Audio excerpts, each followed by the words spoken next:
Okie dokie, I believe we are all the way live. Hello and welcome to my graveyard. I am your host of the evening, the Cemetery Man from Salem, Mass. Always taking names and kicking candy ass, live in a living color here with you on Grande's Graveyard. Welcome back to another edition of the show. And tonight we dive in to a little Espanol horror. Yes, ladies and gents, tonight it is the Spanish horror movie special, and we are going to be spotlighting an excellent legendary Spanish filmmaker and none other the Narsisco Ibanez Serrador. I'm super excited for this show here tonight. I've got not one, not two, but three different titles that Narsisco Ibanez Serrador was attached to, of course, first from Severin Films. This was considered to be the Spanish version of The Twilight Zone, for lack of a better concept.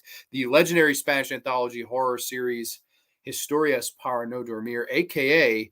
Tales to Keep You Awake. Yes, Tales to Keep You Awake from Severin Films. They put out this awesome little 2-disc set here, and I got the Severin stickers here on the side. You can never get enough Severin stickers. Little purple, little blue action, or I don't know, maybe indigo is the second color. I have no idea. But of course, yeah, this is a really cool 2-disc set. If anyone is a fan of anthology horror, we'll be getting into this. Of course, from Arrow, which I did a Blu-ray spotlight just a couple of weeks ago because the latter Blu-ray was back ordered. And of course, I got this one in, this little slipcover here of The House That Screamed. Yes, from Arrow. This was his first feature film of two. Came out the year 1969. We'll be getting into all things The House That Screamed tonight, starring, of course, the voluptuous Christina Galbo, who I've always had just the absolute biggest crush on. I think she's a beautiful woman. And, of course, his last film that he ever directed, of course, he mainly went into television. We're going to get into his entire career, so I'll get into that part. But his second and final feature film from 1976, this one released from Mondo Macabro, this is Who Can Kill a Child. Yes, Who Can Kill a Child. So tonight we'll be getting to these three titles with absolutely no regrets. So everybody, I don't know if we're ready, we're willing, we're able, we're chilling, we're cheersing. I got a good old Mountain Dew here. So everybody, cheers. We're going to crack this sumbitch open. You got to listen for it. Oh, that's just the most magical sound of all time. Cheers, salud, I guess, for the Spanish horror special. And thank you so much, everybody, for watching tonight. Oh, man, the dew always hits different. Absolutely delicious. So, okay, let's get underway with this. And I guess I can give a little bit of backstory on Narsisco Ibanez Serrador's humble beginnings, right? Where he kind of started from. Basically, what happened was he was a television he was a guy that started off in the television business, and he really wanted to come out with a big hit show. He just was trying to come up with a concept. And what happened was basically he was stifled creatively. And what he decided to do was he was a big fan of Rod Serling's The Twilight Zone, which had come out in the late 50s, early 1960s in America. And he also was a diehard fan of Edgar Allan Poe and, Ray Bradbury. He was a very big literature guy. He loved reading novels. And what he decided to do was, hey, why don't I try my own anthology series like The Twilight Zone?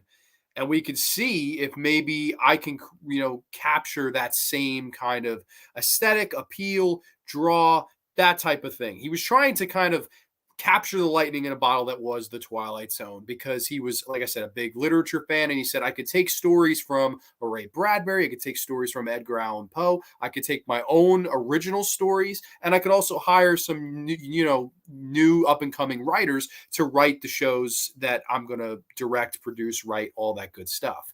And I think that was a great idea, first and foremost, because let's face it, it's hard to recapture the magic that is known as The Twilight Zone. I mean, The Twilight Zone is forever the greatest horror anthology. And I think it's an even grander kind of task when you have the budget that Narsisco Ibanez Serrador had for this show. And he had literally no budget. I mean, this show is crazy low budget to the point where I would literally ask the people at Severin, why did they bother to put this out on Blu-ray? Because the quality of these look quite bad. I mean, quite bad. It's basically 480i, like that compressed television look.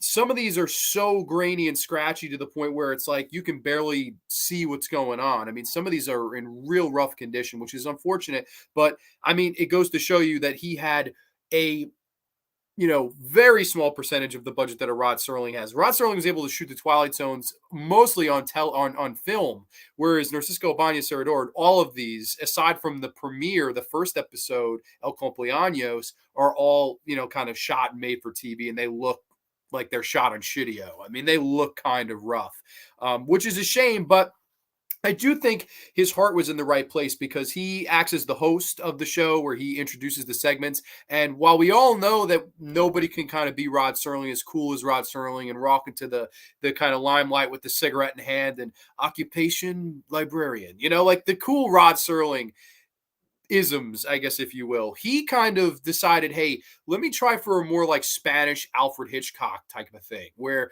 he was kind of funny in the intros. He would kind of have this kind of dark humor with this gothic kind of setting, and then he would tell you a little bit about the show that you were about to watch. And what I thought was actually extra cool about most of these was in the intros to them, he would put over the writer or the actor or someone who was involved creatively in the episode and not himself. He would always put somebody else over.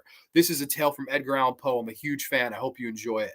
And that would be it. That would be the extent of the intro. And then we just bam right into the episode. And another interesting thing here is these, when it comes to duration, are completely different. The opening episode is 12 minutes long, El Cumpleaños, 12 minutes long. But then you'll have episodes that are over an hour and a half. You'll have episodes that are 40 minutes, 45 minutes, 50 minutes. Really weird when it comes to timing things. So I thought that was something, to note. I have not watched through the entire set. There's 3 seasons on this. The first season being the biggest with, I believe, 18 episodes. I've watched most of the first season. Second season's a lot shorter, 8 episodes. And then it got a reboot in the 1980s for a 4-episode miniseries.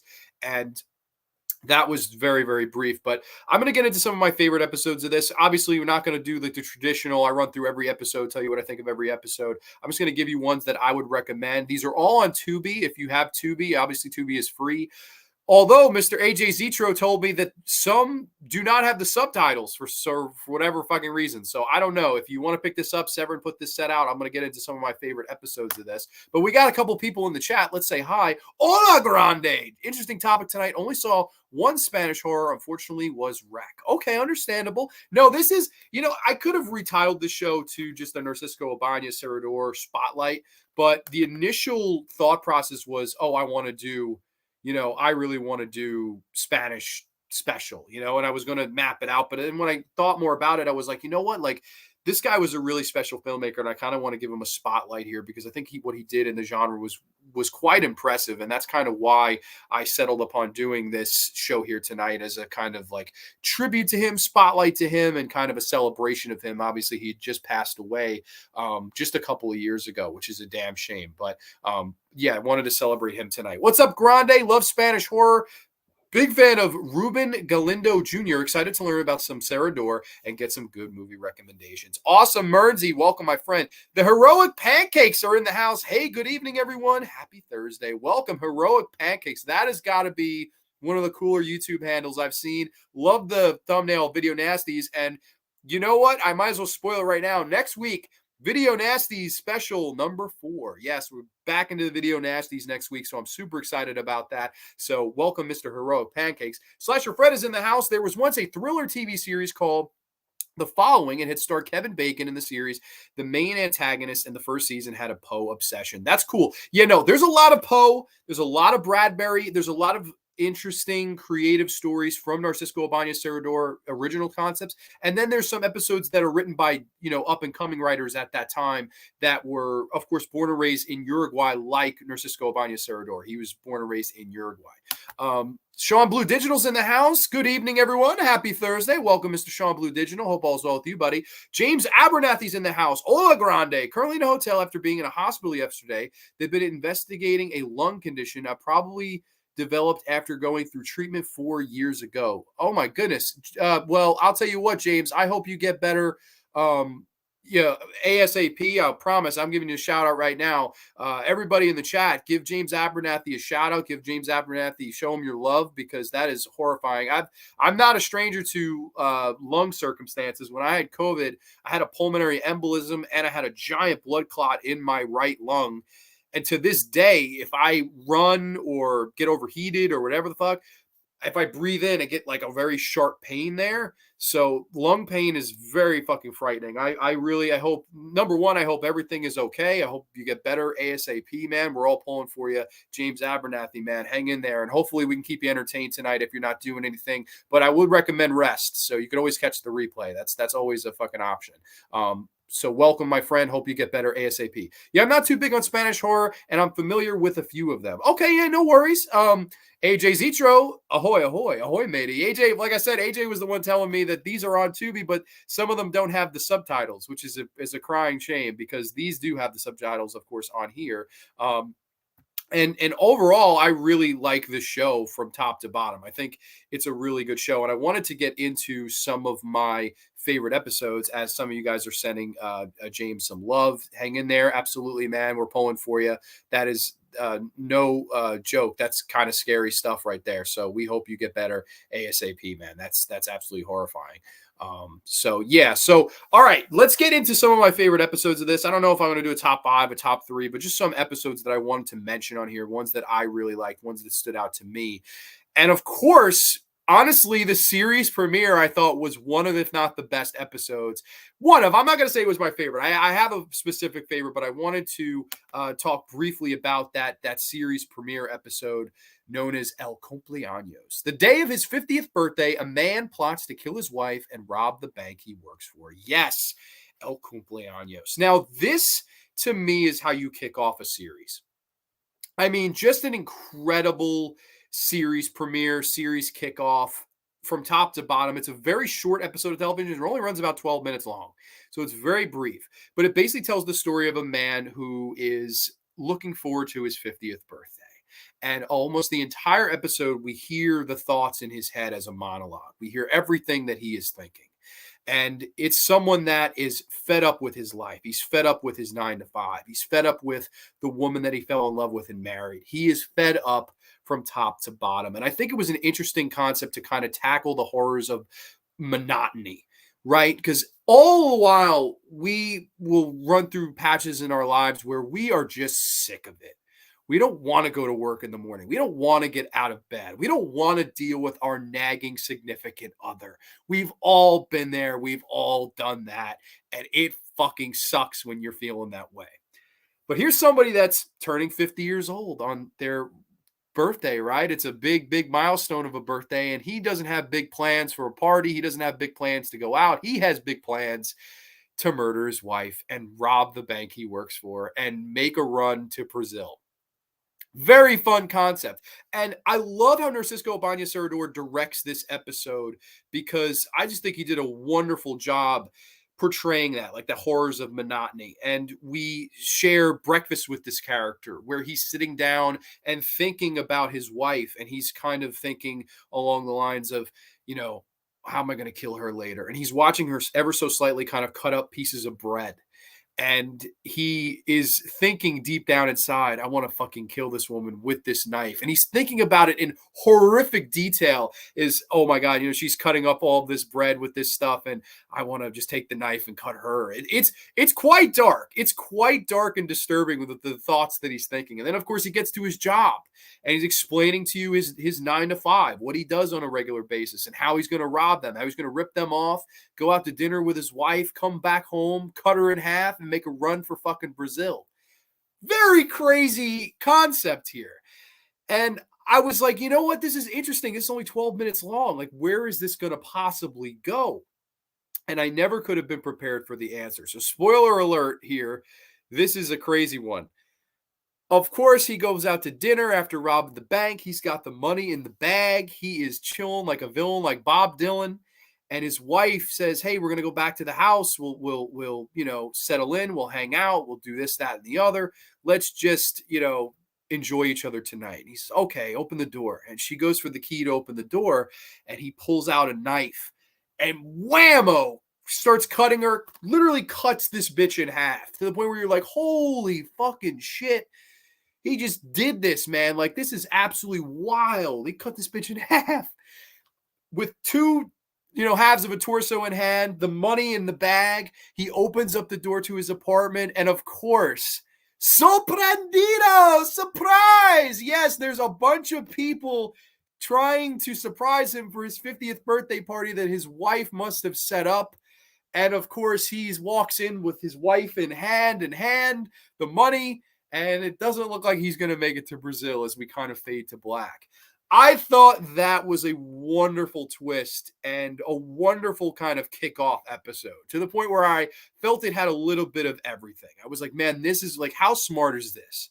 Like, to kind of go against the grain and make an episode that was a little bit more ballsy to kick off the show. I mean, that's ballsy to go there, man. It's not anything that was going to be, positively received, because let's face it, Spanish has a lot different censors than the States. But even in the States, you're never going to see a Twilight Zone episode where somebody gets cut in half or anything like that. It can get quite physical, get quite horrific in this series. And he pushed the Spanish kind of censorship at the time when you kicking it off with an episode like that. I thought that was quite impressive, quite interesting, and I thought they did a wonderful job with it. James Aberdeen says, cheers, guys and gals. Appreciate the love, still being reasonably new to the graveyard. Dude, absolutely, man. Once a member of the graveyard, always a member of the graveyard. King Gore is here. Hey, what's up, buddy? This sounds like a short film than just this TV episode. Yeah, what's funny is it's, only a few minutes long. It's so damn short. But in retrospect, I think, this was the perfect premiere. I really do. I think this was a really good way to kind of kick off a show, a series. And even though there's not a lot of episodes to me that come as close to it, granted, I have not watched them all. I've watched a little bit over half, like close to 20 of the 30 episodes. But I thought this was one of the better ones for sure. That's what I call a good birthday. I'm married. Oh, shit, Mateo knows. But yeah, no, I don't know. I thought that was a real crazy twist. And I liked how they built up the horrors of monotony of his life. With someone who is just fed up, who has just had it up to here and cannot take it anymore, to the point where they're literally cutting their own wife in half. I mean, that's just disturbing on every single fucking level. James Abernathy, feel better, man. Sending you love, bro. Absolutely. Grande's at 602. Great to see. Dude, thank you so much. Yeah, no, we're growing slowly but surely. We're growing. Trying to get there slowly but surely. Slow and steady wins the race. But you know what? Hey, man, if I get there when I get there. It's not. I don't know. It's. I love doing this just straight up. Like, it's just something I really always have enjoyed doing. And my success, failure, whatever the fuck, doesn't really matter. I just like talking horror with you guys. Like, it's just my favorite thing in the world to do. So I'm totally blessed and honored to do this show every week, and I'm happy that there's two of you, let alone 602 of you, that decided to hit that subscription button. So that means a lot to me. I do appreciate all of that. But let me get into another episode that I really quite liked. And it is, I want to get it up here. This is, of course, season 1, episode, I think this was episode 16. No, I'm sorry, episode 14. This is La Cabana. 2 female friend hikers are isolated in a mountain refuge. One of them died, and her companion buries her under the snow, but her body continues to reappear in all sorts of different places. Yes, La Cabana. Now, La Cabana was my favorite episode of this, absolutely, that I watched. It just blew me away. To me, it was one of the things where, one of those occasions where I see something in the horror genre and I'm just automatically excited by it and inspired by it, and just gets me going, gets me intrigued, and just, really tickled my fancy. It tells the story of these 2 women. It's the dead middle of the winter. It's cold. It's frigid. It's eerie outside. And they're in this cabin upstate in the woods. And of course, they're sitting down talking with one another, and there's a younger woman and an older woman. And the younger woman is telling the older woman how her ex-boyfriend was this crazy maniac, and she fears of him every day and night. And she feels that maybe he will come and kill her in this cabin. Very creepy kind of conversation. And the 2 of them go back and forth about fears and phobias and paranoia and all of these things that they kind of throw back against each other. And I love the dialogue. I think the dialogue was fantastic. And funny enough, this was an episode written by 2 people that never wrote anything again. This was a pair of up-and-coming writers that never went up to come and do anything other than this one episode of Tales to Keep You Awake, Historias para no Dormir. I gotta say though, I wish they had because I really like how this was written, and even more so, I love Narsisco Ibanez's way of building tension, and that's going to be a common theme tonight on the show. Is the way he builds tension. You know, whether it be the tension build, slow burn in this movie, whether it be the absolute unsettling, exploitative tension that he builds in this movie, is kind of precursed here in this episode La Cabana with these two women talking about paranoias and fears and things like that. And I loved the pacing of this episode. This one's like a 35-minute long episode. I mean, it went by so damn fast, and I was entertained from beginning to end of these two women talking about fears and stuff like that. And one woman, the younger woman, says, I'm afraid I'm going to die. I'm just afraid. I'm just afraid I'm going to die." And sure enough, in her sleep, the other older woman thinks that this young woman has died. And oh my God, she calls the doctor. Doctor, she's not moving. I've tried everything. I've poked her with a needle. I've, shook her, screamed at her, anything, thrown water on her, anything to try to get her awake. I can't wake her up. I think she's dead. And the doctor says, "All right, what you need to do is you need to get her out, bury her in the snow, and when the blizzard clears up, when the storm clears up, we'll come out and we'll come and try to get you some help and get you out of there." She says, "Okay." So reluctantly buries her friend in the snow, sheds some tears, goes back to make a pot of hot cocoa or hot tea or something.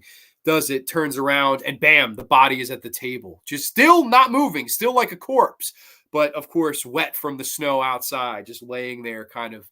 You're just like, what the fuck? Like, what is going on here? And of course, she keeps going out, burying her in the snow, only for the woman to keep reappearing in the cabin. I don't know what it was about it. It scared me to my fucking core. I loved how the body kept showing up in weird places, almost like a horror version of A Weekend at Bernie's or something, where you're like, this bitch can't be alive, or is she not? I don't know. I loved the kind of foreplay that Narsisco Ibanez Serrador plays with the viewer in this episode. I thought it was a lot of fun. And of course, when it gets down to the twist, I did not personally see the twist coming, and it's not one I will spoil for you.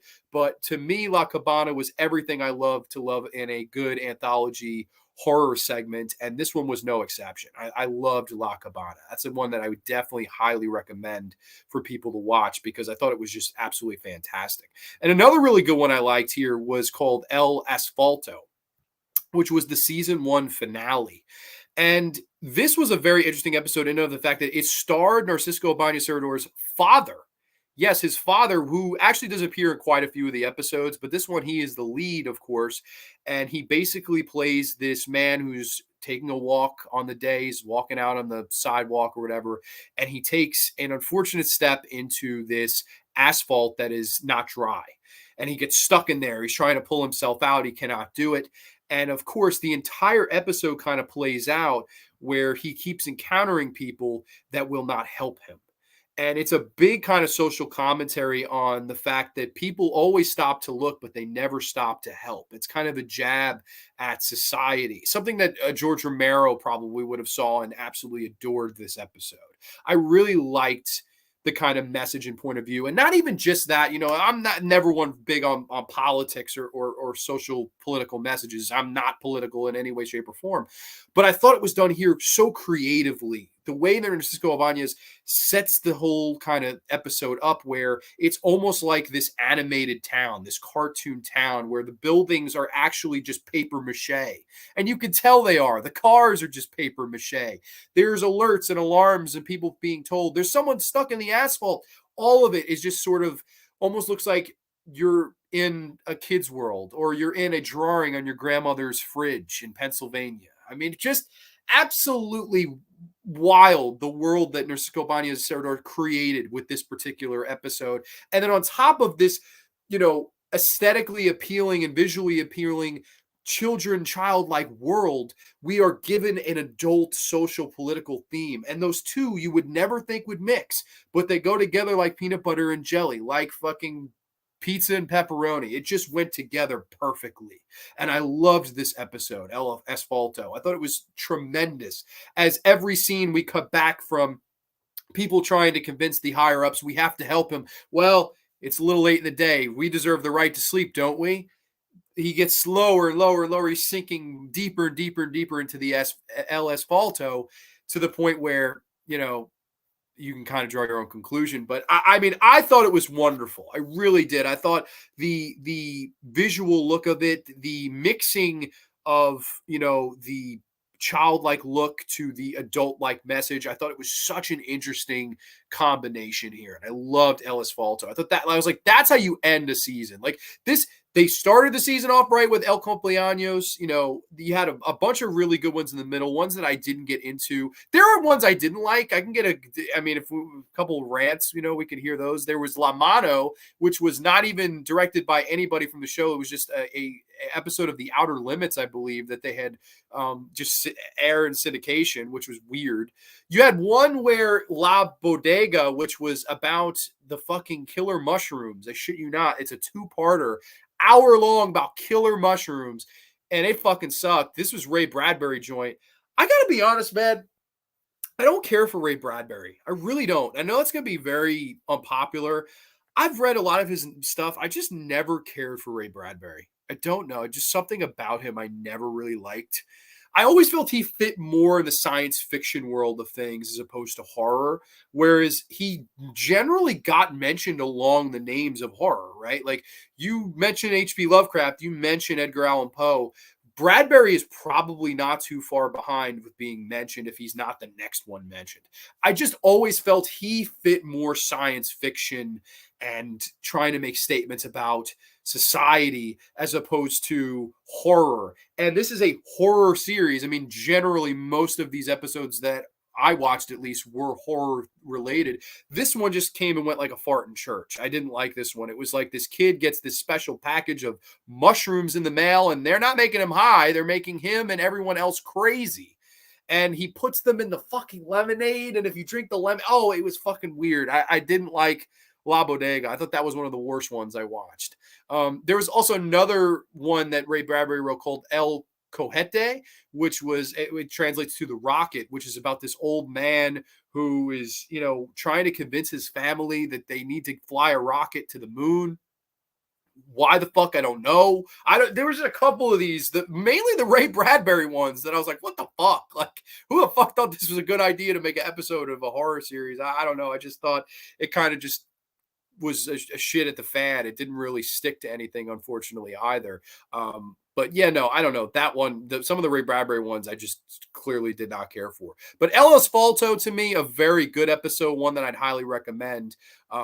And like I said, there's definitely, it's an anthology show. So there would be ones that will appeal to you for sure. There's ones that definitely won't. The plot twist reminds me of a plot twist from Three's a Crowd. Exactly. It's exactly the fucking twist of that when it's the surprise party at the end. That is a good call. My guess is that maybe somebody saw that episode of this and went, oh man, we got to rip that off. I would say I like El Cumpleaños better than Three's a Crowd. We'll definitely do Tales from the Crypt one day because I've been watching them lately. Let's see. Mateo says La Cabana means the cabin. There's something happened in the cabin in the episode. Yo hablo español también, mío amigo. Oh hell yeah, you speak. Okay, fair enough. I can't give that one away. That's one where you gotta watch it because it's just so good. And I'll say this: it's not like a great twist ending where you're like, wow, this made the whole episode. It's the fucking journey to get there. Just the dread you feel throughout that entire thing. And the two performances from the women, I mean, they did a wonderful job bouncing off each other in this cabin and making me buy into things that weren't even fucking happening. Like this one lady saying, oh, I'm afraid of my boyfriend. At a point, I'm thinking, did this fucking guy sneaking in the cabin kill her? And does he keep throwing her back in the cabin? Like that was running through my head. And there's no possible fucking way that could have been happening.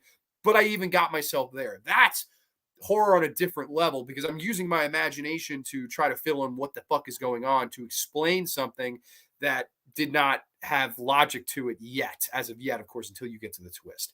I thought that was well done. Personally thought that was a really good one. And one of the last ones I definitely want to mention before I get on to his film work was the season 3 premiere. This was called Freddy, and it was of course, kind of killer ventriloquist doll segment. A variety theater company is heading to a city where it will perform for a few weeks. However, the members of the show will die every day at the hands of an impossible murderer. The episode Freddy, really cool. So that how I was saying at the beginning, how this series kind of differed with when it came to time duration, right? You had some episodes 12 minutes, some 35, some like as El Asfalto, that was, I think, close to 40. This one is an hour and 45-minute episode of TV, which is basically a film at this point. So I was like, wow, like an hour and 45 minutes. This is fucking wild. Let me check this out. And man, I was blown away by Freddy, to the point where I thought Freddy should have just been a feature length film.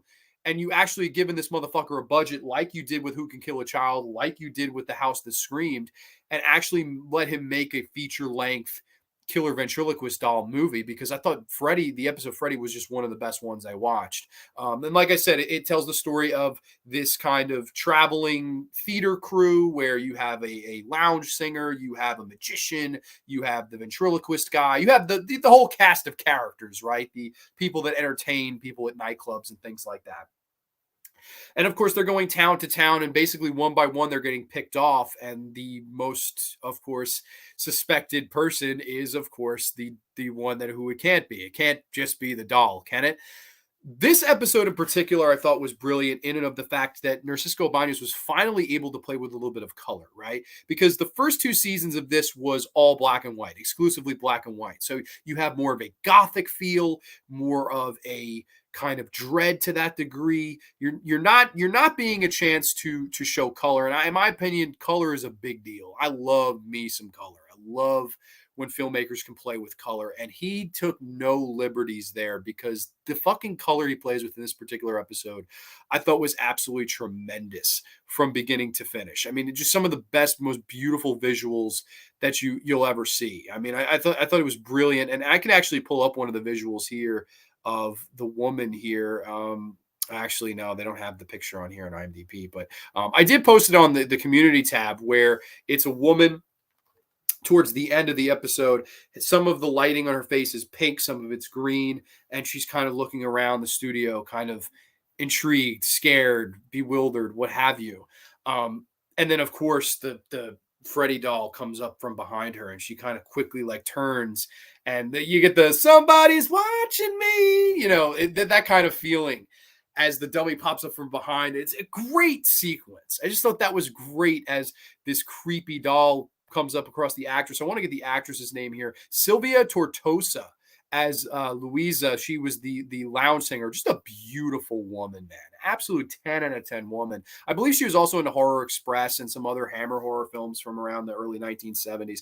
Just beautiful, man. And just, to me, that's like horror 101. It's playing with the colors, creepy ass doll, beautiful ass woman, very interesting setting of this behind the scenes kind of theater, and all of these beautiful flashing vibrant colors. I thought that was brilliant. I was like, man, like, imagine if you given Narsisco the budget and the color and to let him shoot this on film, and that might be a theme we follow his entire career, as opposed to, as with the exception of Who Could Kill a Child, I should say. This was a guy that I think could have done a hell of a lot more if he wasn't constrained. And we'll get into some of those constraints. Of course, television is the ultimate constraint, right? Because you can't curse, you can't show nudity, you can't show too much violence. It depends what you can or cannot get away with. Some of the episodes have some violence that I couldn't believe they got away with. Cutting a woman in half. There's an episode with a vampire where they stake him in the heart at the end. They show the whole thing. Some of that stuff I'm surprised they got away with. For Spanish censorship in 1966, 1967, to get away with that stuff is wild to think about. But he was a guy that was kind of constrained with what he wanted to do. And we'll get into that with his first feature film here. But Tales to Keep You Awake, to me, is an excellent Spanish anthology horror series, in my humble opinion. I really like it. Most of these episodes are good. Severin put this out. Of course, like I said, I think it's worth the buy. If you're not into it, you don't want to take the blind by chance. Like I said, most of these are on Tubi with or without subtitles. That's the only thing I don't know. Mr. Zitro told me no subtitles, so excuse me, I didn't mean to burp there. But yeah, I like Tales to Keep You Awake, aka Historias para no Dormir. Those are some episodes I like, some I didn't like. But highly recommend you pick up this set from Severin if you're a Severin guy. Maybe the next Severin sale, you could pick up Historias para no Dormir. Darren Burrows in the house. Hey, John. Hey, everyone. Wishing you all a happy Easter from the UK. Darren, my friend, always good to see your name, man. Cheers to you, mate. Good to see you. But let me get into, of course, his first feature film, which did not come out until 1969. So he was a couple years removed from of course, Historias para no Dormir when it got canceled after the second season. But he did strike gold in a show called Uno Dos Tres. And Uno Dos Tres, if you're from Spain, apparently is one of the biggest shows there. From what I gathered in my research, I could be completely wrong. If I am, please, you can feel free to educate me. It seems like Spain's version of like a General Hospital, right? Like General Hospital is a long-going melodrama, and there's hundreds upon hundreds upon hundreds of episodes, and it's fucking never ending. Blah blah blah blah blah. Uno Dos Tres was Narsisco Ibanez's kind of version of that, where it became this big phenomenon. And it's a big reason why he didn't do more horror. He loved horror. He was a big fan of the genre, right? He was writing screenplays under the name of Louis Peñaful. Peñaful. I could not pronounce that name for the life of me. If I'm botching that, I apologize. My Spanish is generally good, but I couldn't figure out the pronunciation of that one. Peñaful, I believe, was the name he was using as a writer pseudonym. He was always a fan, like I said. I mean, he loved the genre. He just loved it. He wanted to, grow this as big as an Uno Dos Tres got. But unfortunately, censorship was against him. And after 2 seasons, they put this in the can. This show used to debut around midnights on Friday nights. So obviously when the kiddies would try to stay up, or people getting home from late night parties and things like that in Spain, could turn on the television and get scared. Tales to keep you awake at midnight. What better time to air it, type of thing. But Uno Dos Tres took off, and that's a big reason why he only did 2 feature films, which we're going to talk about in extent here. And the first one, of course, from the year 1969. I got this awesome Blu-ray special edition from Arrow Films. You can also get a Blu-ray, regular edition from Shout Factory, put this movie out as well. This is The House That Screamed. Yes, The House That Screamed. Awesome little slipcover here. I actually really like the newly commissioned artwork. For a rare occasion, I like the new commissioned artwork better than the old one. Of course, you get this cool little booklet. And then, of course, if you guys want to see the original cover art, I could take the disc out, show you guys right there. That is the original cover art of The House of Scream, which is still pretty good, but I don't know. I actually like the newly commissioned artwork a little bit better. I thought it maybe fit the movie a little bit better. And we're going to get into that one too. It looks worth checking out for sure. Might have to pick it up sometime. Yeah, no, definitely. And like I said, if you're hesitant, you could always check them out, for free on Tubi or whatever the hell. I know most people have better streaming techniques than me. I'm just a physical media guy. I'm just weird. But I know Mernsy, you're a physical media guy too. So, I mean, it is what it is. But this movie right here, I got a brief plot synopsis and we'll jump right into things. The House That Screamed, a.k.a. La Residencia, which is what it was called in Spain when it was released. Of course, AIP, who, they're notorious for releasing a lot of Baba films like Black Sabbath and shit like that. They retitled it to The House That Screamed, which definitely sounds more Hammer horror, where it has elements of that, but it's not necessarily. But we'll get into it. A strict headmistress runs a secluded school for wayward girls in the 19th century France, whose students are disappearing under mysterious circumstances. Yes, The House That Screamed, aka La Residencia. Yes, La Residencia. A really interesting horror movie right here, in my opinion. And why do I think that? I think it's because it's got a little bit of everything in it. This was an era of horror where it was going through a transitional stage, right? You have the 1950s with your giant bug movies and things like that, going into the early 1960s, where you have tremendous films. I mean, you have Carnival of Souls, you have Whatever Happened to Baby Jane, you have The Innocents, you have Psycho in 1960 that absolutely changed the game. You have The Birds in 1963. I mean, 1960 early, it was a very interesting transitional period, jumping from the 1950s into that.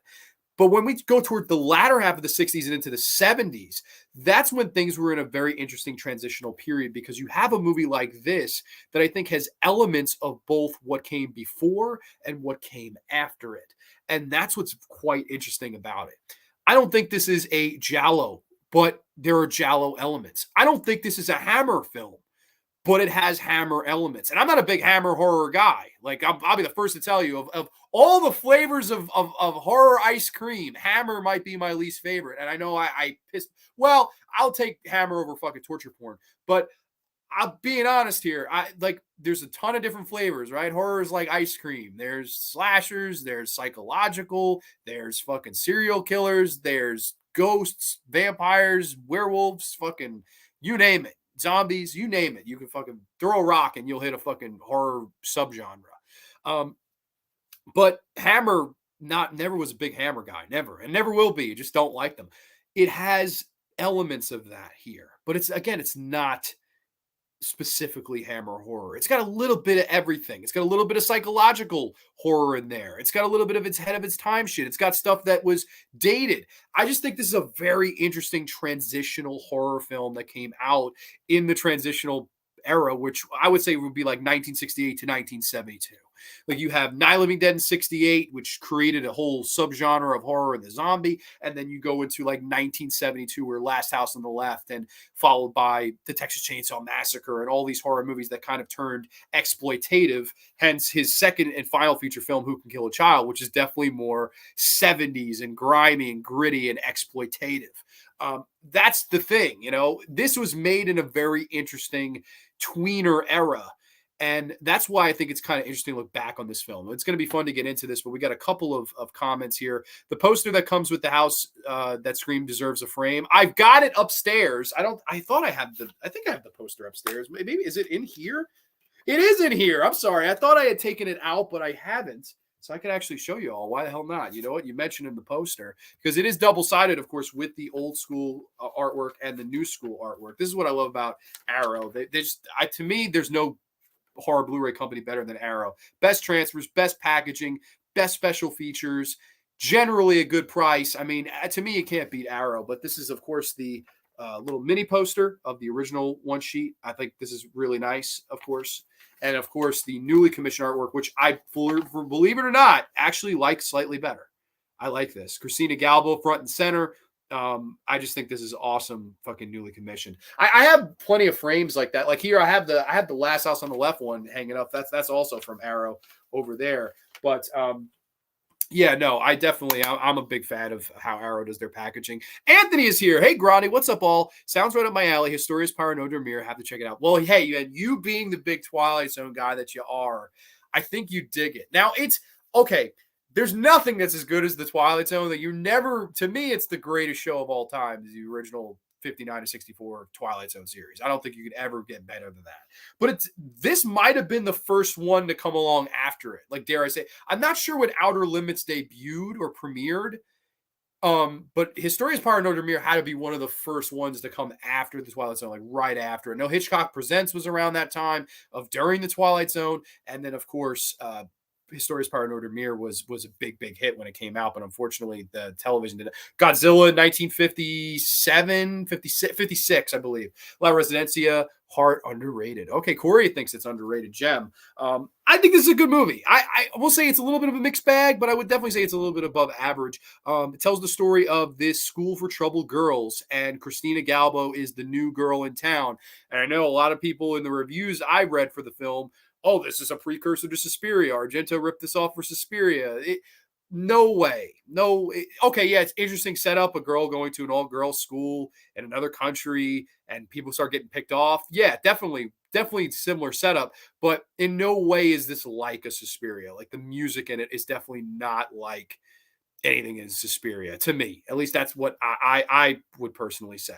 Both are cool. I like more the first one, old school. Yeah, no, absolutely. The House That Screamed is so good. It does have giallo and slasher vibes mixed with a great gothic setting. Yes, Galbo, I agree, was stunning back in the day. Like her and What Have You Done to Salon? Yeah, that, and of course, one of my all-time favorite zombie movies, Let Sleeping Corpses Lie, aka Living Dead at the Manchester Morgue. She's also in that with these giant, she has these beautiful green eyes that just, to me, tell a story. I love, she has some of the most beautiful eyes you'd ever seen. I mean, I could get a picture of Christina Galbo up here probably, right? Let me see if I can get, for people that aren't familiar, because I think she was just a beautiful woman. Of course, I can go over some of who else was in the cast. Of course, Lily Palmer is also in this movie as like the head mistress. I really like her. You also have Mary Maude, who plays like this lead bitchy character, who I thought she was awesome in this. Mary Maude, I thought, stole the movie, in my opinion. I got a picture of Christina Galbo. We'll share a screen here so you guys can see Christina Galbo, because she's just a stunning woman. Yeah, no, absolutely beautiful Christina Galbo. She was quite young here, right? This is 1969. I had first seen her, like I had said, in, of course, the Living Dead at the Manchester Morgue, aka Let Sleeping Corpses Lie, where not funny enough, crazy enough, she had filmed that movie 2 days removed from her husband passing away. And has to do a lot of crying and screaming and eyes of terror and things like that. And man, that performance, it feels so genuine because she was going through a personal loss at the time, and to act scared and screaming and crying and all these things on top of that, I'm sure a lot of it wasn't even acting. I'm sure it was just how she was kind of feeling at that time, which is it's a powerful performance. But she does really good job here, in my opinion, as the lead. And I like that this movie has a very slow, foreboding build to it. It's a very slow burn, old school gothic horror movie that has, like I said, those hammer elements, those jowl elements, but it's not quite either or any of those. It's weird. It's a horse of a different color, if you will, but a damn good horse in and of its own right.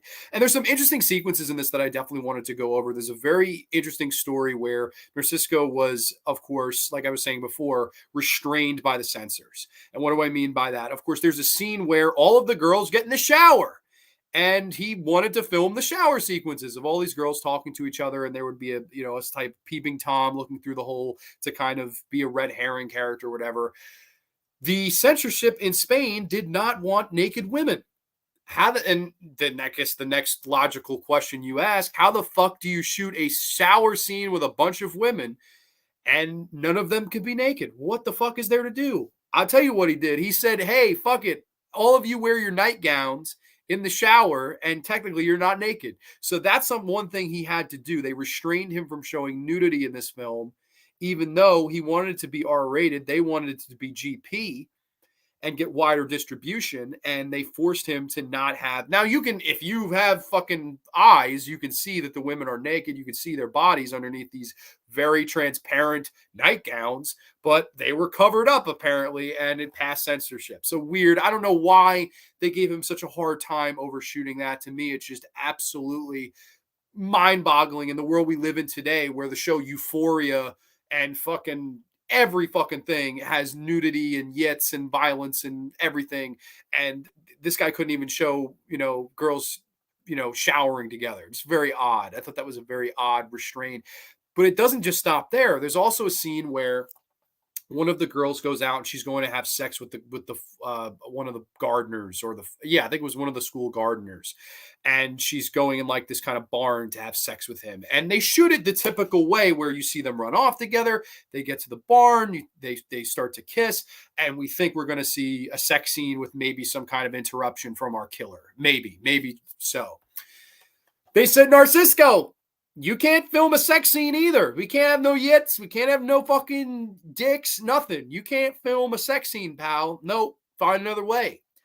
Narsisco's like, I wrote it. It's in the script. It's part of the fucking movie. What do you mean I can't film the sex scene? Can I show it? Nope. We don't want you to film it at all, is what they told him. We don't want you to show any kind of fucking, even if she's covered. No, we don't want a sex scene in there. You can imply it, whatever the fuck. That's it. So he sat down. He had to think about it.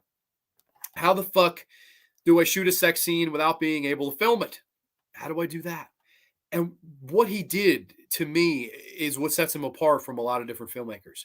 What he did was he films the reactions of the other women that are in some kind of like sewing class. And he films their reaction as they are all jealous that she is going to get lucky and have a romantic evening with this gardener, and they are all alone. They're all not getting that. And the filming technique and the sequence itself is tremendous, in my opinion. I love how he shoots it. There's just an ever-rising tension. And it's pretty much similar to what's happening in the whole film. It's an ever slow-burning tension where girls are knitting and kind of licking their lips and lusting and all of these things. And it gets to the escalation point where one of them cuts herself with the sewing needle by accident, and this little blood trickles down. I mean, it doesn't sound like much, but to me, hearing that and hearing that they tried to cripple him out of what his vision was, and it wasn't anything crazy, it wasn't anything barbaric, it was a fucking love scene. And they said, no, we're putting the kibosh on it. And for him to turn that negative into a positive, to me, is what speaks volumes about him as a creative force. This was never a guy that got to deal with a lot of money. This was never a guy that got to deal with a big studio. This was a guy that was typecasted into the show of Uno Dos Tres, like I was talking about before. He was typecasted in. He loved the genre of horror, but man, once he hit it big there, he hit his success, and that was really it. He had no getting out of it. He tried, but it was just going so well. You can't get you can't get off a ship that's running that well. You just can't do it. Now, I listen. Hey, if I was in his shoes, I probably would have done the same thing. I mean, we're all only human, right? At least that's how I look at it. But this movie right here, I think it does show that kind of talent and love for the genre that he had. And there's some really disturbing sequences in this as well. I mean, there's a scene where one of the women in the classroom is disobedient to the headmistress, and they take her into this room and decide to whip her, and they whip her and whip her, and it's quite horrific. That we can show someone getting whipped, but we can't show somebody getting fucked. I mean, odd, but it is what it is. It's great. It's not violent or graphic in a lot of ways. They don't, like I'm saying, they're not showing all that much, but it's definitely a horrific enough scene in and of its own right. I mean, you're watching a girl get beaten up with a fucking belt for being disobedient in a classroom, saying a joke to the headmistress that you shouldn't be saying, I guess. I don't know. I thought that was a little interesting, and Lily Palmer definitely shows her dark side, and so does Mary Maude, who, like I said, I think Mary Maude was the best actress in this movie. She was just great, this great vindictive, evil kind of bitch. I mean, I thought she was really good in this role. And of course, Christina Galbo, she kind of falls in love with the headmistress's son. They have a romance going on, but then one by one, some of these girls are being picked off in the school. And there, like I said, there's some interesting sequences of what they could show. There's the first ever slow motion slasher kill in any Spanish film in this movie. It's actually a fact on IMDb that I looked up. I did not know that, but there's a slow motion kill where one of the girls is looking for her lover. She's looking out, and then bam, she gets killed from behind, stabbed from behind. It's all done in slow motion. We do see a little bit of gore. I liked that sequence. I thought that was really well done. Where it loses me a little bit is the ending. The ending, I don't know. Like, part of me likes it, part of me doesn't, and that's like my only strike against the film. Otherwise, I think it's good.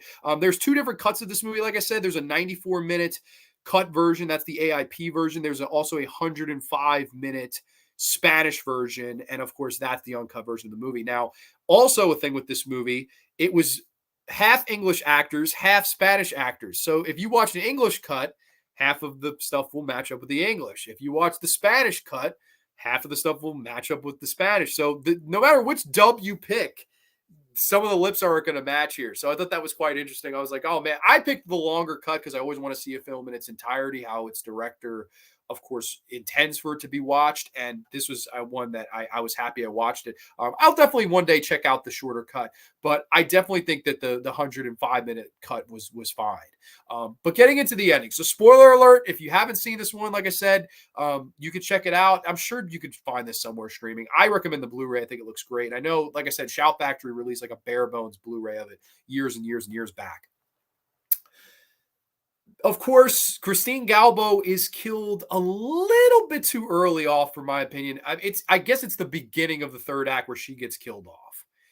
And then, of course, the focus shifts to the bully girl, Mary Maude, who then she gets picked off. And it's like, what the fuck? Like, who's our lead now? Then all of a sudden, the attention flows back to the headmistress, and it is revealed that her son is the one committing the murders because he is trying to create the ultimate woman. In a similar vein and fashion to May, where May is trying to create the perfect doll with all these body parts. Like, there's no perfect holes, there's only perfect parts. So she takes Adam's hands and Ambrosia's legs. That's very similar to what the killer in this movie is doing, because his mother is like this super overprotective, crazy bitch, like a similar vein to a Psycho. Again, Psycho element there with the mother being overprotective of the son, and no one is good enough for my son, blah, blah, blah, blah. And then, of course, he goes crazy because of that. He's banging Christina Galbo, and that's not good enough for him. So that son of a bitch is crazy AF. And he's cutting off people's kind of arms and legs and trying to create the perfect, of course, mate. And his mother finds out about this. She finds all the body parts kind of connected in this room. He slams the door shut and he says, hey, get to know your new daughter-in-law. And he just starts kind of evilly laughing as we kind of fade to credits. Part of me likes that. Part of me definitely likes that. But also part of me feels that you maybe should have had that reveal for one of the, like a Christina Galbo or Mary Maude. I don't like killing them both off. I think one of them should have been the one to find out this crazy fucking reveal. right? And then maybe the mother was in on it. Like, no one's good enough for my son, so I told them to like maybe they were in on it together. I definitely think there's different avenues you could have went to tweak the ending a little bit to make it a little bit more sinister, maybe a little bit more holy shit. Whereas this, it's like, yeah, it's interesting that he's creating the perfect woman and blah blah blah, but like it's very also hard to believe that if Christina Galbo will fuck you willingly, that you're not like you killed her too because she was trying to run away because you're killing people. Like fuck, like it's just a little bit convoluted for my fucking taste. I don't know. I felt like tweak this, that, and the other. Maybe it would have worked a lot better. But at the same time, I appreciate the darkness of it. I appreciate ending a film with that like kind of dark stamp where I locked my mother in there. I don't know if she's getting out. That bitch might starve or dehydrate to death in there. Like this fucking kid is nuts and he might just get away with it. So I think that's an interesting kind of fade to black moment there. It definitely has its heart in the right place. And overall, I think it's an above average horror movie with good atmosphere, good scare sequences, good use of creativity when like I said, he was kind of crippled from the restrictions and stuff like that. But overall, I think The House That Screamed is an above average horror movie and one that I think you should definitely give a watch. The House That Screamed, to me, a damn good movie. I'm going to come with like a 7.5 out of 10. I like this movie a lot. Highly recommend the addition from Arrow. I think they just do wonderful stuff over there. I'm very, very, very rarely, if ever, disappointed with their transfers and things like that. Of course, their packaging is always top notch, and I have a little cool mini poster like that. To me, The House That Screamed is totally worth a watch if you have not seen it already. So that is, of course, his first feature film. And then, of course, he would only go on to do one more, which is the last film we'll get into here. Let me see. During that period, Spain was under Franco's dictatorship, so censorship was very strict. That's a shame. Yeah, I mean, it's interesting to me, though, because, like, okay, I know Jess Franco was also like up and coming around this time, like mid to late 60s, early 70s.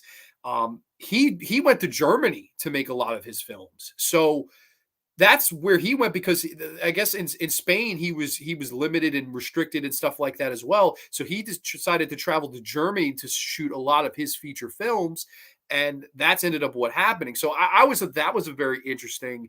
He just said, "Fuck it, I'm leaving the country. If you're not going to let me have nudity in my films, I'm not fucking making films here." And he left, switched producers to a German producer, and then they started making pictures together. And of course, we know Jess Franco never stopped making movies even up until he died.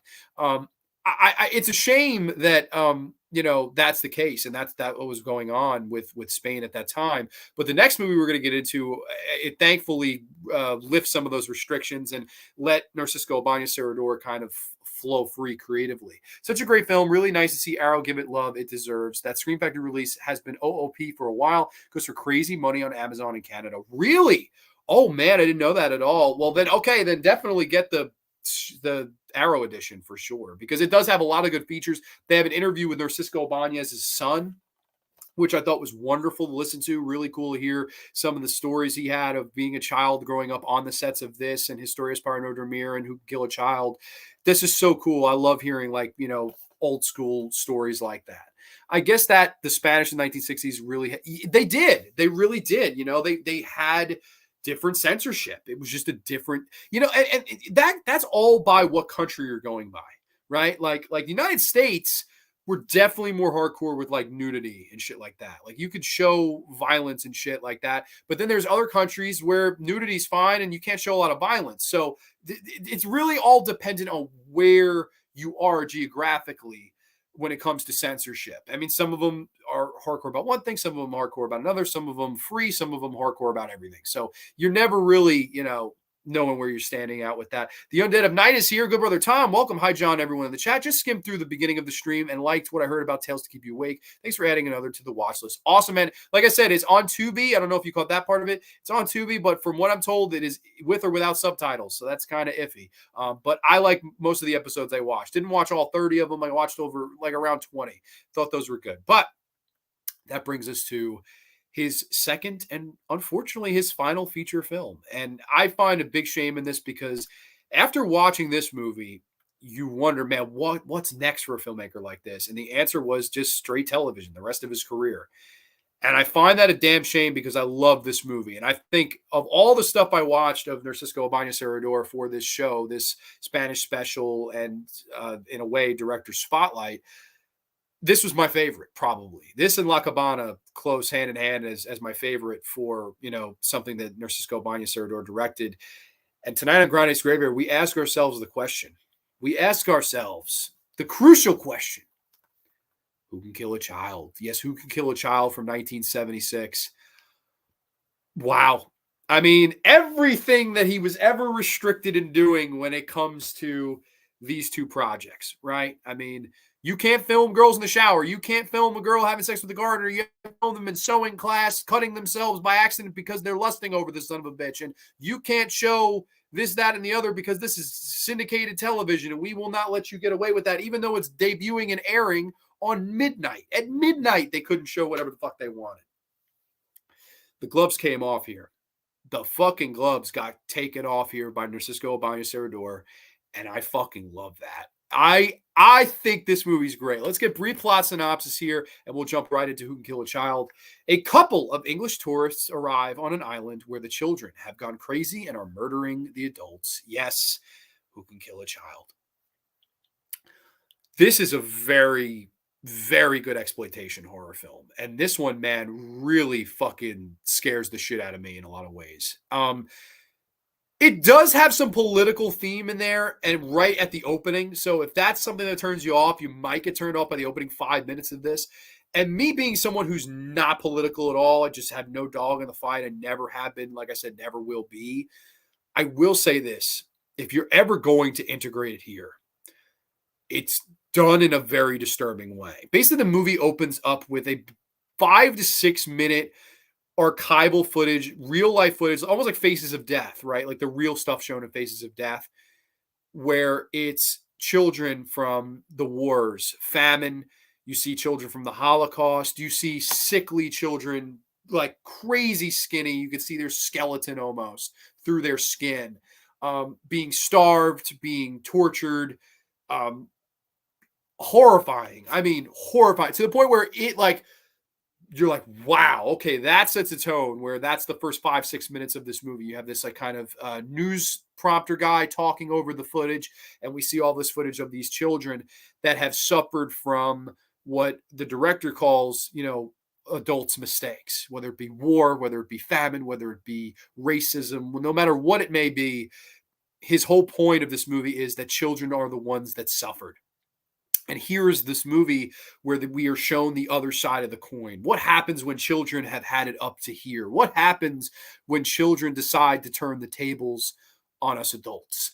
And we get this movie about that here, about this husband and wife who go off onto the Spanish countryside, and of course they're looking to go to this island. And I want to get the name of the island here because I thought it was a really beautiful location. I know they didn't shoot it on the exact island itself, but I loved where they shot this, wherever the hell they shot this, because I thought it was just absolutely brilliant. I can't seem to pull up the island. I know it started with an A, but I wish I could find it really quick here. Almanzora is where this is supposed to take place.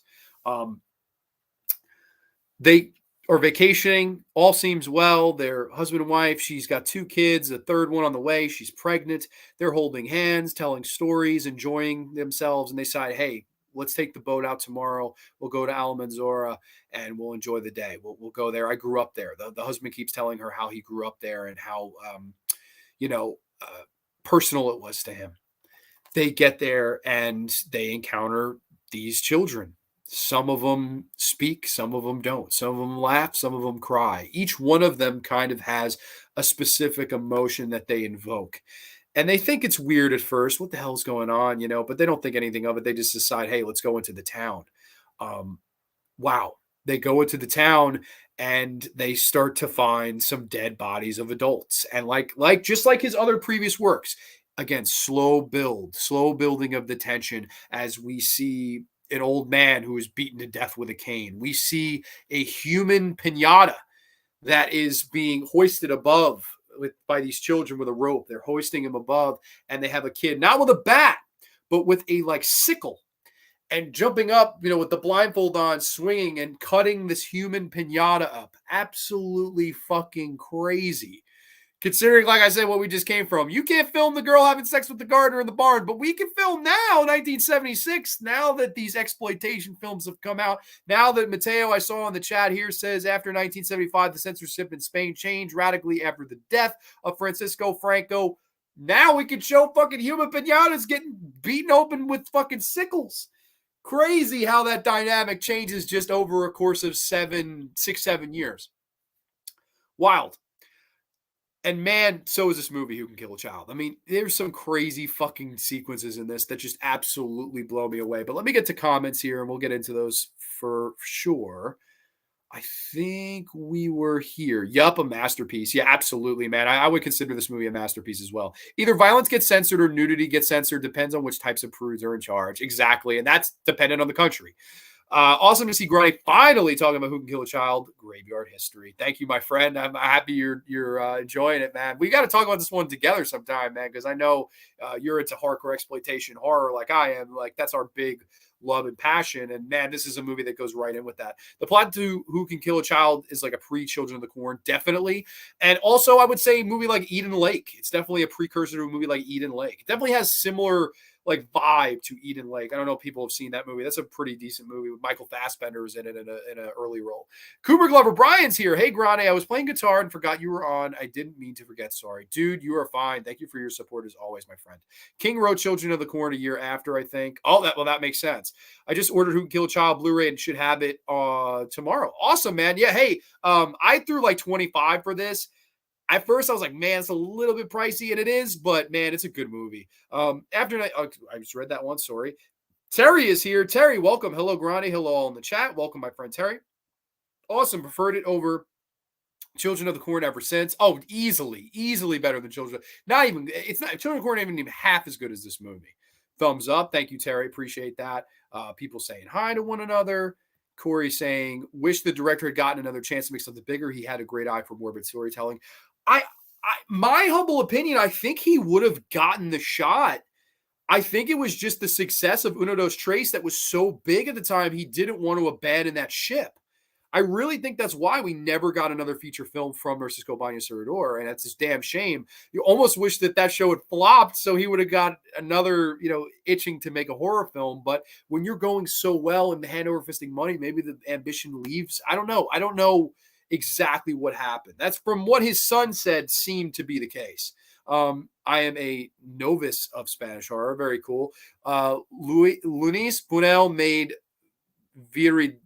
Viridiana in Spain during the Franco era, and it was banned by the Catholic Church. It came out in 1960. Well, that's that. There you go. I've seen that cover around, but yeah, I gotta check it out. Looks interesting, dude. It's an awesome film, and we'll get into it right here.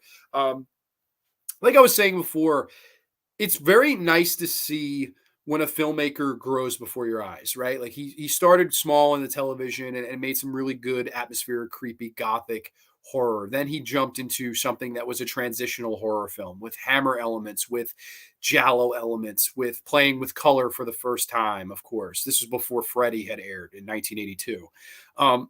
You definitely had seen, that this guy was an up and coming filmmaker, but was being restrained, whether it be by the television censorship, whether it be by the AIP or whatever the fuck. Here, he's able to take the gloves off, and man, this movie has balls. You see some disturbing shit in this movie, and I'm going to spoil some things. So again, spoiler alert. Wow. They encounter this man in the village who tells the cryptic story of how he and his wife were sitting down for an evening and they were having dinner. And all of a sudden, he said it felt like all the children at the same time in the village seemed to wake up and start laughing collectively. And they gathered together and went door to door and killed everyone that they saw in sight that was an adult. And of course, he tells the horrific story of losing his wife. His wife answered the door fatally. She was murdered and he made a run for it. And he's just all distraught and sad and stuff like that. But he tells the story that he got a gun and he was ready to murder these kids for murdering his wife. How could you murder my wife? That's the love of my life. And his own daughter even joins in on killing the wife, and he can't believe it. And he points the gun to his own kid and these other kids, and he can't pull himself to do it. And he asks our lead character, he says, I just couldn't do it because who can kill a child? And man, to me, like one of the best uses of a title, like what a great title. And integrated into the actual script itself, I love that. I think that was just a great placing for it because it turns the question and the camera on the viewer. If these children rebelled against us, if they became homicidal maniacs and decided to play piñatas with us and bash our heads in with sticks and murder our significant others in front of us, would we bring ourselves to kill a child? Could you do it? Would you kill a child? Who can kill a child? It asks you that question. And man, it's a disturbing thing to think about. And I don't know. To me, it's like okay, logically, horror movie wise, yeah, sure, I could, absolutely. These are a bunch of demented kids. The lights are on. Nobody's fucking home. These are some crazy little bastards. Of course, that's the easy answer, right? But at the same time, it's you gotta ask yourself: is it an easy answer? No, it's not. It's a child, right? Put it if it was real life. If it was real life. Could you? No, there's just no way. I could never bring myself to do that. That's innocence. That's the face of innocence is a child. And to me, to play with the kind of viewer's head like that, I thought was so fucking smart. It's so fucked up. And our leads have a hard time doing that, even though they know that these kids are bad news. There's a scene where they get in a Jeep and the kids stand like they're a bunch, like they're a wall, like you shall not pass. You're gonna have to drive through us to fucking pass. And the husband says, you know what? All right. He revs up the engine. He's getting ready. He goes full speed ahead at them. And the wife, knowing that these kids are fucked up, pulls the wheel away at the last minute. No, you can't run them over. You can't kill a child. You can't do it. Love that. Again, I know a lot of people would claim, oh, bullshit. She should have known. People making dumb decisions in horror movies. I'm sure there are people that have that argument. But again, that's the narrative here. That's the question that it begs the viewer. Could you? Would you? Who could kill a child? I love that. I think it's so well done here. So well tackled here. And it gets to the point where the husband decides, yeah, it's kill or be killed. And children start being kicked off in this movie in some violent fucking ways. There's a scene where the husband and wife barricade themselves in a bathroom and the kids are take a like not a log, like a giant 2x4, and they're banging it against the door, almost a similar vein to Frankenstein, trying to bang down the door. And the husband and wife are trying to like prepare themselves. He has a gun, he's ready, he's waiting for them to bust in. And they, of course, on the other side, these kids lift one of the kids up to the little like kind of small window. And he pokes his head in and it has the gun on the wife. The husband turns around, James Bond style, bam, shoots this fucking kid. And you're like, holy fucking shit, man. It just shot a child on fucking film. Crazy. Absolutely crazy. And when this happens, all the children kind of abort mission and they go outside and you're like, holy shit, we killed one of them. Maybe we scared them all off. One of those kind of like, you scared the pack of wolves off, the pack of wolves mentality that these children have when they're preying upon these adults. Fantastic stuff. And there's a really cool twist along the way where, again, we're in major spoiler territory here. So like I said, if you haven't seen this, obviously go see it. Like I said, the wife was pregnant. There is a scene where she looks deep into one of the children's eyes and in vain turns her own baby, unborn child against her. And she starts saying, hey, I feel funny. I feel weird. And they insinuate that the child is killing her from the inside. Fucking holy shit, man. That's crazy. Like I marked out. I was like, this is fucking crazy. I love it. It's just absolutely wild shit to insinuate that. And she starts screaming and groaning and he tells her, you have to survive for not the one that's in there, but the two that are at home. Don't leave me alone. And she drops dead. He's distraught and sad and, walks out of the fucking place where they were barricaded up in. Looks up, it's a beautiful sunny afternoon, and the children are staring him down. And some of them are crying, and some of them are laughing, and some of them, like I said, each one of them kind of has their own character trait to try to lull you in, right? One of the girls cries, "Oh my God, you poor thing! What are you crying about?" Bam, the type of like keeping the bait or the worm for the fish to take and get killed by. Very interesting.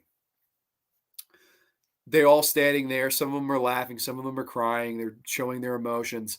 And he looks up and nods, almost like, I give in. I give in. And I was shocked the first time I watched. I was like, oh my God, is he just going to surrender to these kids? All of a sudden pulls up the gun, and that's the famous scene you have on the cover here. Pulls up the gun and starts shooting all of these kids like Scarface style. Say hello to my little friend. Just fucking sprays them and just takes off to try to make a run for the boat. Some of the best fucking like high energy sequences you'll ever see in a horror movie, where you're like, holy shit, I hope this guy gets to the fucking boat, gets the fuck out of there. How could you cheer someone who is murdering these children? Again, these children are monsters, man. And in a lot of ways, very similar to the French film Them, right? Why did you kill them? Because they wouldn't play with us. That's another fucking killer kids movie that this is definitely ripped off in, for sure. He runs to the boat, and all of these kids, single file, try to attack this guy, and he has this fucking paddle. Wham! Hits one in the face, throws one in the water. Like an A-team, almost like the end of Dawn of the Dead when Ken Foree is cleaning house, like da, da, da, da, da, da, where he's fucking up the zombies. I know it's not the A-team music that plays, but it's very fucking similar to the A-team music and the end of Dawn of the Dead and Ken Foree cleaning house and shit. It's actually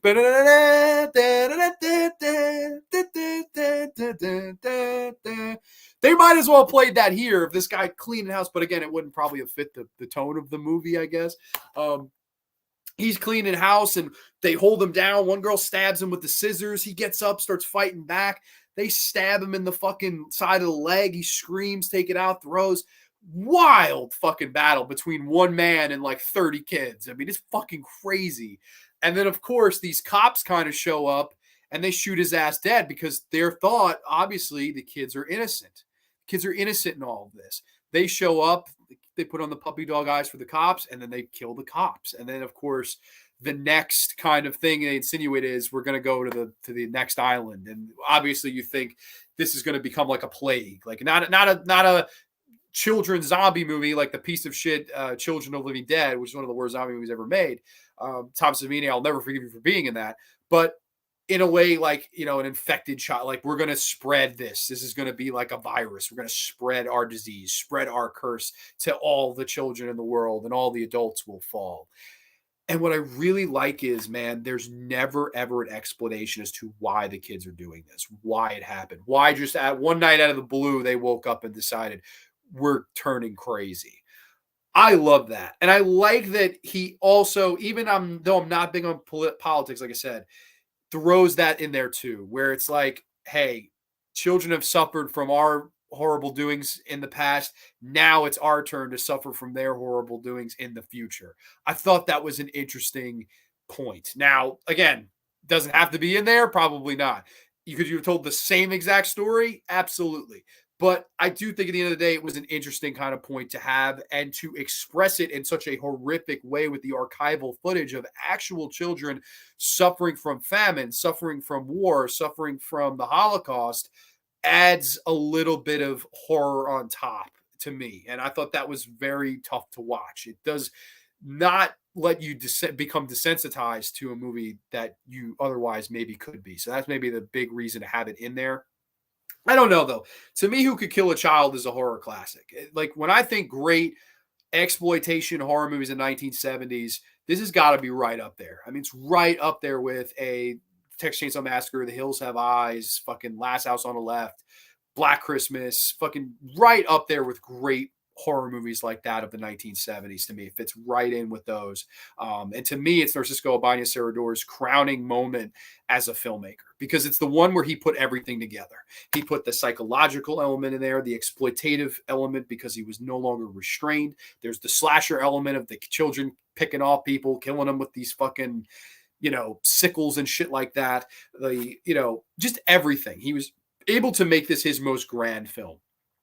I really like the actors as well. I want to definitely give them a quick shout out because I didn't mention actors' names here. Of course, the lead, Louis Fiander, who, of course, Narsisco Ibanez Serrador hated. He did not get along with him. And, of course, Prunella Ransom as Evelyn. She plays the female lead. And I thought they both did a great job. They played off each other well. I know that there was a big issue with which language was going to be spoken, because obviously these are English tourists. So he wanted the movie to be spoken in English throughout the movie. But of course, they disagreed with him. And there's, of course, the Spanish dubbing. And of course, people got very upset about that. He to this day feels that it ruined the pacing of the film. Which is a damn shame, because I don't feel that way. It is a little bit longer. It's like an hour and 50 minutes. It's a little bit longer. There's a couple of slow scenes in there, but overall, I don't think it's a poor film in any way, shape, or form. It's close to perfect to me. It's like a 9.5 out of 10. It's a fucking great movie. He'll Kill a Child. I highly recommend this one, man. To me, Narsisco's crowning moment as a filmmaker, in my humble opinion. I'm sorry, Child Soldiers. Yeah, absolutely. Something bad happens to a boy in a family and a dog in the Austrian film by Michael Haneke called Funny Games. Great film, but not for everyone. I know it's not smash horror, but you're talking about harming children.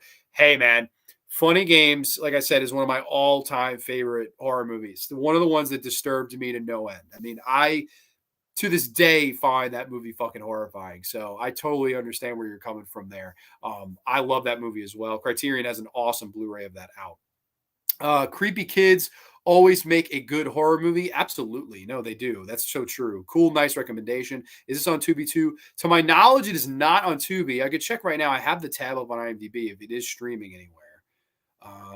Doesn't look like it. No, search for Blu-ray on DVD. So no, this is one you can get. I got the Mondo Macabro Blu-ray special edition here. Has some awesome special features. An interview with Narsisco, of course, prior to his death. Very cool to hear from him. An interesting interview with the cinematographer, who had a lot of interesting things to say. I thought he did a wonderful job with this movie. Just they're speaking about some scenes where they didn't have a dolly. So some of the scenes in the film, they put it on like a children's wagon. And how fun is that to, in a film like this, where it's about children rebelling, killing people, you use the child's wagon to be like a tracking thing. Thought that was actually fucking brilliant. Evening, the Slaughtered Lamb movie podcast. That's got to be a first time ever. Welcome, my friend. Mrs. Era filmmaking. Sean, so do I, man. I miss the 1970s. Like, to me, the 1970s is the best decade in horror, because it was a time where you had so many up and coming guys that had such great talent, had interesting things to say, and were able to push the envelope as far as they fucking wanted to. That's the thing, man. The 1970s is the best. 1980s I love too, but I think it gets a lot of the praise and the love and the spotlight over the 1970s, where I think the 70s was better overall. I really do believe that. I think the 80s, especially through the latter half, like 86 on, I definitely think horror got more goofy as opposed to 1970 to 1979. I mean, most of this stuff, you're not going to find much goof in there, you know? And that's what I really appreciated the 1970s. Welcome, Slaughtered Lamb. Very cool. They fucking unfortunately closed the Slaughtered Lamb in New York City. That was a victim of COVID. They had a replica bar of the Slaughtered Lamb in New York City. I used to go to it all the time with friends and get fucking wings. It was right by the IFC Center, like literally 2 blocks away. It'd be a great like Friday night to go there, get some wings, and then go see a midnight movie in the IFC Center. Really fun. They would always show these like, you know, IFC originals, stuff like that. I remember seeing, funny enough, I don't know if Corey's still here, The Human Centipede 2. We went to go see that in the IFC Center midnight. Holy shit. I must have been what the fuck age was I? Probably 15. 15. Yeah. We fucking went right in too. They didn't stop us. Not in New York City, man. That was wild. I miss the IFC Center, man. I used to go a lot. I don't think I've been since the coronavirus happened. You know, that used to be the rotation. It would be Slaughtered Lamb, wings there, throw some fucking darts, and then go to the IFC Center and watch some fucking awesome movies, whatever the fuck it may be. I think later this month they're screening Party Girl there with Parker Posey. That's a really, really good mid-90s independent movie that I watched last night, funny enough. I saw that they were screening it there, and she's going to be there to do like a Q&A, and I was like, holy shit, I would love to go to the IFC Center for this. And I went to buy tickets and it was already sold out. So I was like, damn, no meeting Parker Posey, no watching Party Girl in the IFC Center. I would just like to go back for nostalgia reasons, just to be like, I'm back in the fucking IFC Center, because Slaughtered Lamb is long gone. There's no more of that bar, unfortunately. Not much goof, love it. It's the truth. It's kind of the truth. It's the truth, not much goof. I just had this channel recommended. Oh, thank you. Excellent, man. I don't know who recommended it, but I appreciate whoever did. Thank you so much. I appreciate you checking out the show. Yes, that is true. I've seen that in the theater. That is a wild fucking movie, The Human Centipede Part 2. But you know what? Maybe a show for it. I don't know if people would be interested in me talking about those movies. The first two, I don't mind. The third one is, I think, one of the worst movies I've ever seen. I agree with you on the 70s. Great music and movies. There are some good stuff in the 80s, but I agree. I really do. I think the 70s was the better decade of the two. Like overall, in my opinion, yeah. I know the 80s is what gets remembered, and the 80s was the bump in time. But the 70s, man, fuck. I think the 70s was just better. More quality for sure. Human Centipede 2, garbage. Yeah, well, it's weird. Okay. Never in my life did I think we would be talking about this in a fucking Spanish Horror Central, but I just wrapped up. I mean, this is a 9.5 out of 10. I recommend all of his stuff. I mean, like I said, love Narsisco Ibanez Serrador. I'll give my brief thoughts on Human Centipede 2. It's one of those movies where he's trying so hard to offend and disgust and gross you out.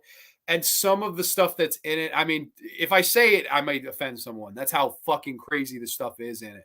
Like, for example, there's a fucking woman being raped with barbed wire. There's a fucking bunch of people shitting in each other's mouths. And the whole film's in black and white, but the only thing that's in color is the people's shit coming out of it. Yeah. There is a newborn baby that shoots out of a woman and is stepped on by the fucking brake pad. There is a centipede that has put up somebody's fucking ass. There's like, it's one of those movies where it's like, just when you thought they couldn't get more crazy, bam, they get more crazy. It's one of those movies, it's made for shock value pretty much exclusively. However, I will say this, and I know probably no one will agree with me. At least this is my view. I do think it has an interesting commentary on the fucking crazy motherfuckers that like movies like that. I think it's a subtle jab at people that love really, really, really fucked up movies like that. And I like that. I like subtle jabs. It's not a fuck you. It's not a middle finger. It's just a subtle, like, you know, this is what you wanted, right? You know, like, no. That's how I kind of see it, because the first movie was, oh, it's 100% medically accurate, blah, blah, blah, blah, blah. And then when that came out, Set the World on Fire, or at least it was popular, it seemed like the second one, he was like, oh, I'll make the first one look like a Disney movie, and I'll try to make it uber offensive and all these things. I do think it was a knock at those people, because the whole movie takes place with this guy who's obsessed with the movie, who doesn't have a life and doesn't have friends, and has a fucking abusive mother and was raped by his father and all this shit. It does have an interesting kind of thing to say about a disturbed individual when they watch something and they cannot be desensitized by it.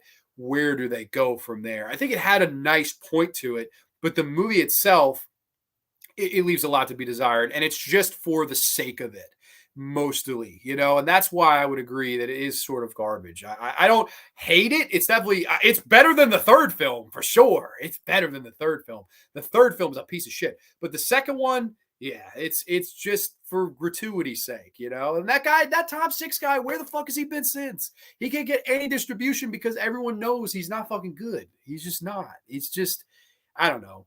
Sorry, I didn't mean to go on that tangent. 70s horror is the shiznit. My heart belongs to the 80s, but 70s grindhouse horror just had dirty grain to it. I agree. Grande, do you own any Galindo Jr. films? I don't, man, but if you have any to recommend, please recommend. I'm always down to buy some more physical media, man.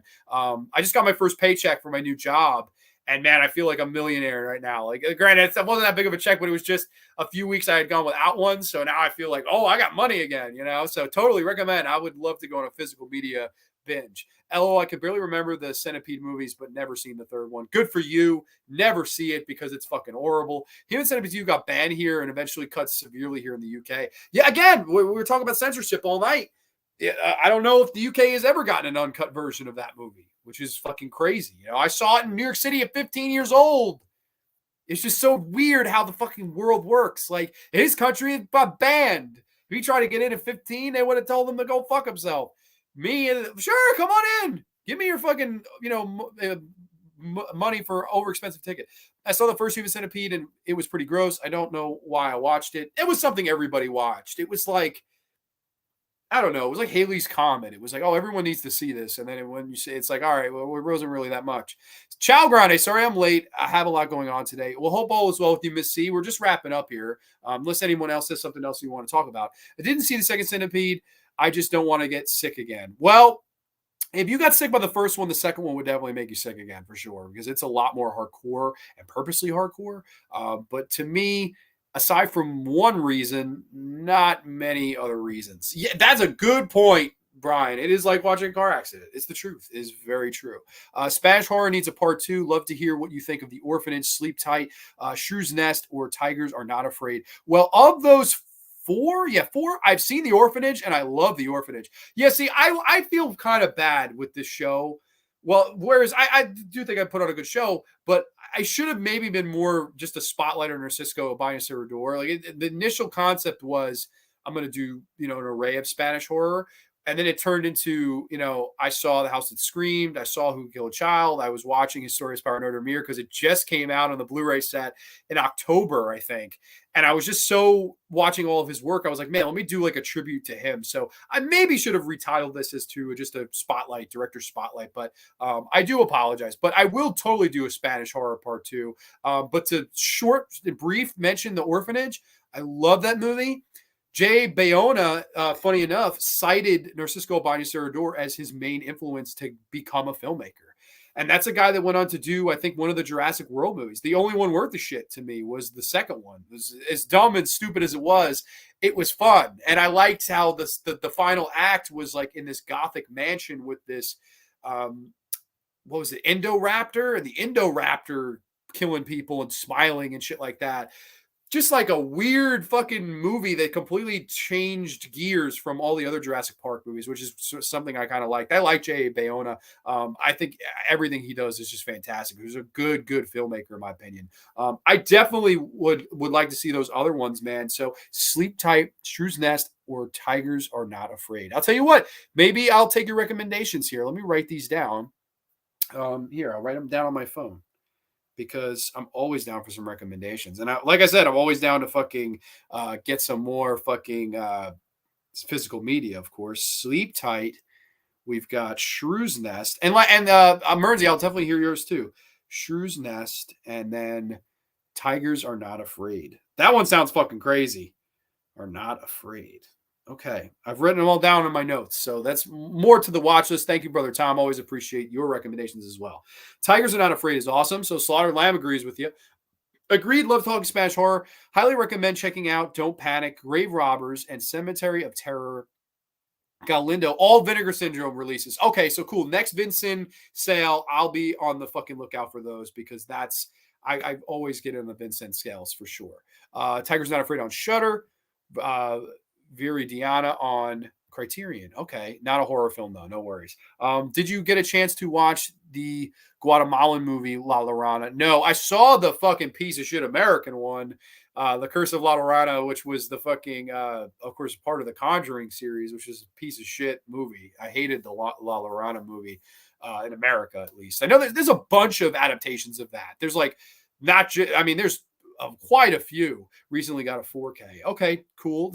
Man, I wasn't forgetting. I got my first paycheck, man. You guys are gonna put me out of business here. I love it though. This is so fun.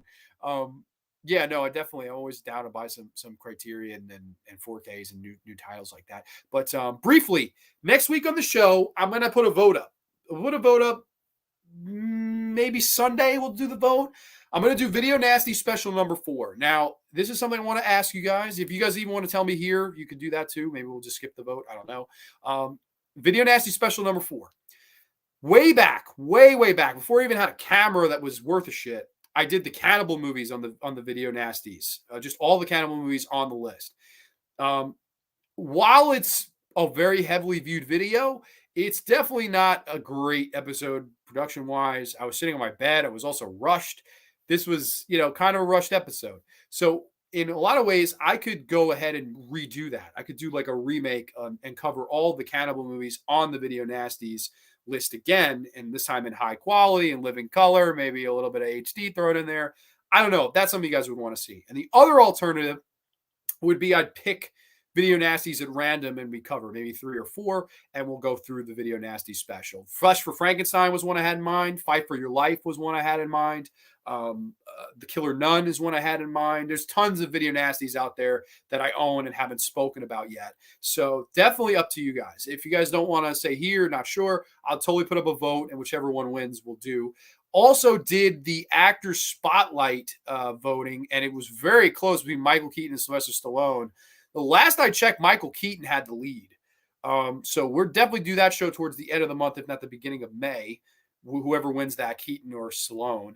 And we'll go from there. And then, so Video Nasties next week. Super looking forward to that. And then, of course, Actor Spotlight's going to be down the road. Super looking forward to that. So let me go back to comments before we get out of here. The Guatemala one will give you nightmares. Good show, Grande. Thank you, man. I appreciate that. Corey, I think I got the criterion of that. Okay, ditto on the great show. Thank you. Only on the graveyard. I have a Killer Nun with Anita Ekberg, right? Yep, that's a Video Nasty we might talk about next week. Awesome episode, Grande. Wishing everyone a safe and happy Easter weekend. Cheers. Absolutely, Merns, you too, man. Cheers to you. I got the old do here. Man lived through the Video Nasty period. It sucked to be a horror fan in the UK in the 1980s. Oh, very interesting. So you firsthand, you and Terry were around then. I bought that because she was one of my favorite movies, La Dolce Vita by Fellini. Okay, very cool. So interesting enough. I will do a vote on the channel next Sunday. We'll either do Cannibals, or we'll either do, of course, like I said, we'll pick random ones. Like Flesh for Frankenstein's one I definitely want to do. Fight for Your Life's one I definitely want to do. And we'll just go from there. We'll pick from there. So definitely looking forward to that. Don't forget Amityville. I'm really looking forward to it. Yes, Amityville's going to take time to prep because I got to watch like 9 movies for that. So that show is going to be on the back burner, but I'll definitely do that down the road. Another good stream. I'm off to Shudder to find tales to keep you awake. It's on Shudder? Okay, that's great. I'm happy it's on. I didn't know that. I thought it was on. I was told it was on Tubi with no subs. But if it is, like I said, El Cumpleaños, La Cabana, Freddy, El Asfalto. Those are my favorite ones for sure. Happy Easter to everyone. Excited for Stallone or Keaton. I hope for Michael. I haven't seen the vote in a while. The last I checked, Keaton won, but I haven't looked at it. I feel your pain on Slaughtered Lamb. I was there too. It sucked major ass. Oh man, that sucks. Enjoyed this sub. Thank you so much, Slaughtered Lamb. Appreciate it. Always happy to have someone else join as we slowly and steadily climb to 1,000. Recommend La Dolce Vita on Criterion. Awesome. 8.5, 2 by Fellini on Criterion. Oh, God, we gotta love Fellini. Bye, everyone. Cheers. Was fun collecting the nasties, though. Dude, I've got 37. I have one over half. I'm going to own them all one day. I promise you I will. That is a bucket list thing. I want to own all the Video Nasties. They have a special spot on my shelf over there, the Video Nasties. So like I said, next week we'll do either the Cannibal special and talk about all the Cannibal movies on the Nasties list, or we'll do some random ones. Obviously, I'll let you guys vote, and you guys let me know. Buenas noches. Good night to you too, Brian. You're right, Tubi, not Shudder. I hope they have subtitles for you. I'm praying to God. Fight for your life. To party. That's a fucked up movie. There's some kid killing in that movie too, and some crazy fucking racism in Fight for Your Life. Corey's like, I gotta tell Corey about Fight for Your Life. The Beast in Heat, I still need to see. Oh my God. Well, what about Gestapo's Last Orgy? I think that just got a 4K.